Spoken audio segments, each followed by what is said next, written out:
நான் நிம்மதியா இருக்கிறதுக்கு வெளியே போனேன். மறுபடியும் என்ன பிக் பாஸ் வீட்டுக்குள்ள போட்டு 36 கேமரா வைக்கிறீங்களே, இதுக்கு எதுக்கு நான் போகணும்? போறதை விடுங்க, எப்ப பார்த்தாலும் புருஷ கூட எங்கதான் போற? ஏண்டி புருஷனை கைக்குள்ள போட்டுக்கிறதுக்கு முன்னாலே முடிச்சா? வீட்டுக்கு வந்தா எப்படி தரமா? இப்ப நம்ம வீட்டுக்கு போன வந்தீங்களா பண்ண ஆகணும்.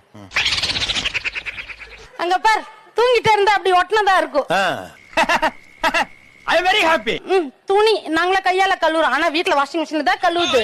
நம்ம கிட்ட நாங்களே கையால கழுவுற, மேடம் வாஷிங் மிஷின்ல கழுவுறாங்க. Everybody. அது அடிக்கடி நம்மளுக்கு சின்ன சின்ன விஷயத்துக்கு டார்ச்சர். நீ இப்படி நம்ம சந்தோஷமா இருக்கது அவங்களுக்கு பிடிக்கல, இதான் ரியாலிட்டி. அதானே பொறாம பிடிச்சவனே. உங்க தம்பி ஃபேமிலி, என் அம்மா வீட்டு பத்தி நான் பேச மாட்டேன், அவங்க சூப்பர் ஃபேமிலி.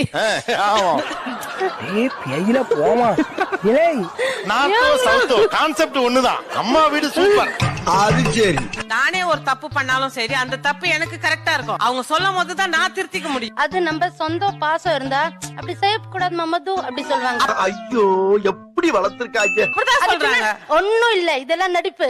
பாசம் இருந்தா என் நாத்தனார் அப்படி இல்ல. இப்ப நம்ம முன்னாடி என்ன தெரியுமா பேசுவாங்க? நல்லா இருக்கு சாரி போன. எனக்கு அந்த மாதிரி இல்ல சார். அது நம்ம முன்னாடி சொல்ற. Download ShareChat.